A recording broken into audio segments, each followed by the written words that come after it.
whereas the vendors offered and agreed to sell the residential open plots bearing 10-102-485-2590-39-E318 at measuring 25,000 square yards in survey numbers 111, 112, 113, 122, 150, 152 and 239, situated at Velagapudi village and Panchayat, Tulluru Mandal, Krishna district, Andhra Pradesh, Guntur district, Andhra Pradesh, which is more fully described in schedule mentioned below for a total sale consideration of 1875,000 అంటే 18,75,00,000 రూపాయలకి 25,000 గజాలు కొన్నారని చెప్పని.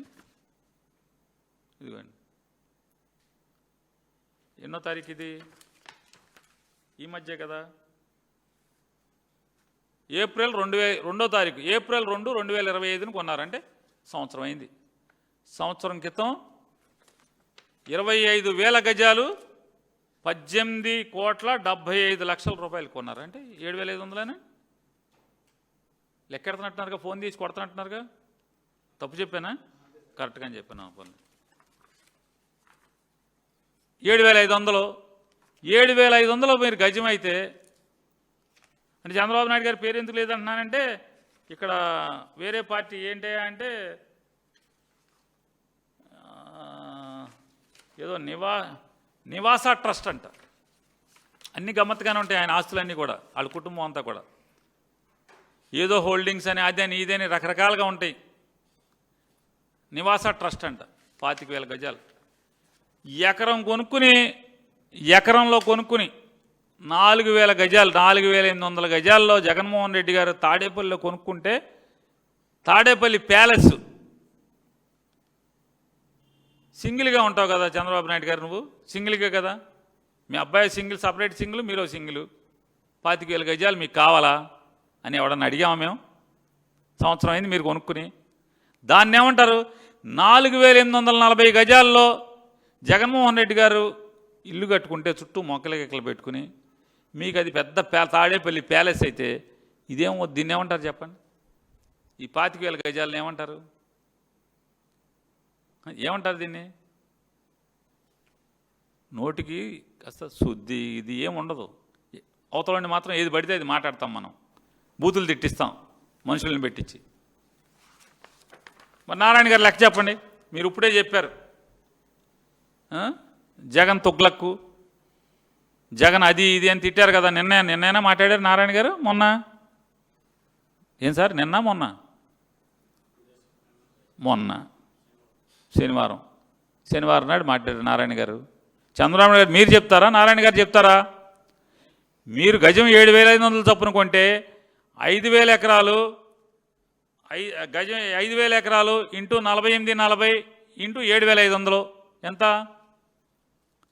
గజం 7,500 చొప్పున 5,000 ఎకరాలు మీ దగ్గర ఉంది ప్రజల సంపద అని చెప్పారు. మిగులుతుంది రాష్ట్ర రాజధాని కట్టగా అని చెప్పారు. అంటే 5,000 ఇంటూ 4,040 ఇంటూ 4,840 ఇంటూ 7,500 వేస్తే 18,150 కోట్ల రూపాయలు.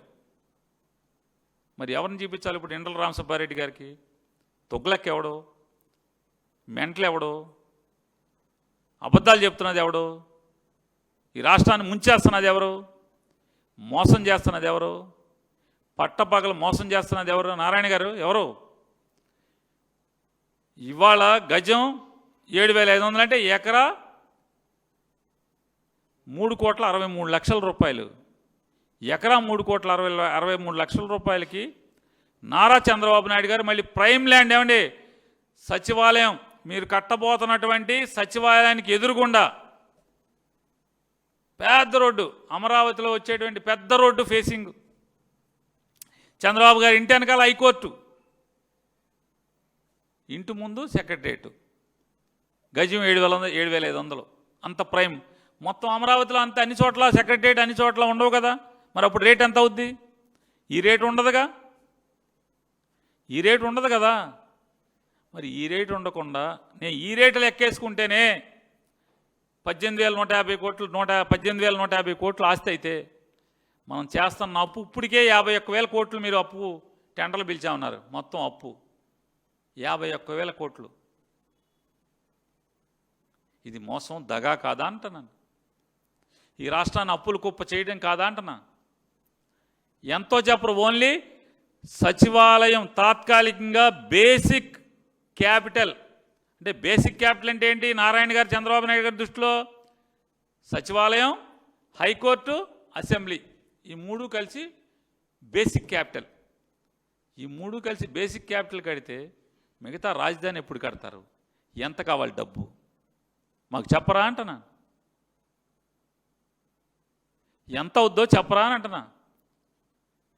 మీరు సాక్షాత్తు చంద్రబాబు నాయుడు గారు, మీరు 2018 సంవత్సరంలో నీతి ఆయోగ్కి ఎంత ఖర్చు అవుద్దని రాశారు? ఎంత ఖర్చు అవుద్దని రాశారు చెప్పండి సార్. నీతి ఆయోగ్కి మీరు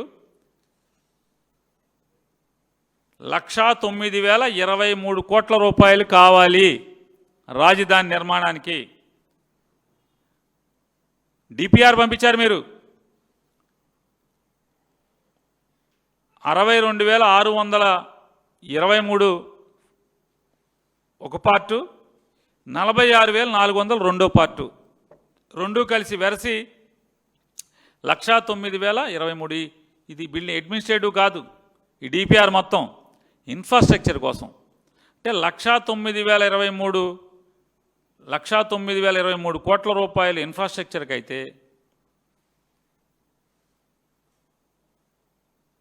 మరి మీరు ఇంకొక 50,000 కోట్లు అంటున్నారుగా, అప్పుడు ఎంత అవుద్ది?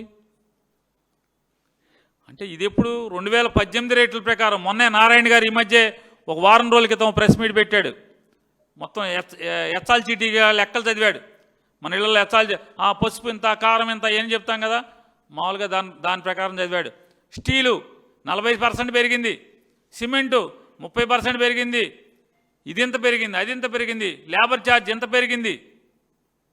జగన్మోహన్ రెడ్డి గారు మమ్మల్ని దొంగలు అంటున్నాడు, ఇంత రేట్లు పెరిగిపోయినాయి, అందుకే దాన్ని క్యాన్సిల్ చేసి మళ్ళీ టెండర్లు పిలిచామని చెప్పి వరల్డ్లో అంటే ప్రపంచంలో కట్టిన కాంట్రాక్టర్లతో తీసుకొచ్చాయంట. అందరనేమో హైదరాబాదు, అదే ఖైరతాబాదు ఈ సందులో తిరుగుతూ ఉంటారు, జూబ్లీ హిల్స్, బంజారా హిల్స్ ఇక్కడే తిరుగుతూ ఉంటారు వీళ్ళందరూ. వీళ్ళు ప్రపంచంలో ఎక్కడి నుంచి, జపాన్ నుంచిను మామూలుగా జర్మనీ నుంచి తీసుకొచ్చినట్టు చెప్తున్నాడు నారాయణ గారు. టెండర్లు ఆషామాషి కాదు. మీరు బెజవాడ కృష్ణలంక లేదా గుంటూరు బ్రాడీపేట కాంట్రాక్టర్లు అనుకుంటున్నారేంటి? ప్రపంచంలో ఎక్కడి నుంచే తెచ్చా ఉన్నాడు. ఎవడు వీళ్ళందరూ కూడా జూబ్లీస్లో తిరుగుతూ ఉంటారు. ఈ కాంట్రాక్టర్లు అందరూ జూబ్లీస్ కాంట్రాక్టర్లను తెచ్చి మామూలుగా ప్రపంచ స్థాయి కాంట్రాక్టర్లను తెచ్చాం, అందుకే పెరిగింది రేటు, అందుకే మళ్ళీ ఎక్సెస్ టెండర్లు వేశారు. ఎవడబడితే ఆడికి ఇవ్వలేదు టెండర్ అని చెప్తున్నాడు. ఎవడు వీళ్ళందరూ? ఇందుకే కదా మిమ్మల్ని డాక్టర్ గారికి చూపించాలనేది. 2018లో మీరు ఎవరికి కాంట్రాక్టర్లు ఇచ్చారో అదే వర్క్ అదే మార్చాం. లేదండి కొన్ని మార్చాం. ఎవరికి మార్చావు? కొన్ని ఎల్ఎన్టీకిను షాపూర్జీ పల్లంజీకి తగ్గించావు. ఎందుకని? ఇన్కమ్ ట్యాక్స్లో లెక్కలు ఉన్నాయి కాబట్టి మనకెందుకు ఈ దరిద్రం వదిలించుకుందామని వాళ్ళు తగ్గించుకున్నారు. ఎవరికి తగ్గింది? షాపూర్జీకి పల్లంజీకిను ఎల్ఎన్టీకి తగ్గినాయి, మిగతా వాళ్ళకి ఎవరికి తగ్గలా. ఆ బారడా ఎవరెవరికి పెరిగినాయి చెప్పాలా అంటున్నా.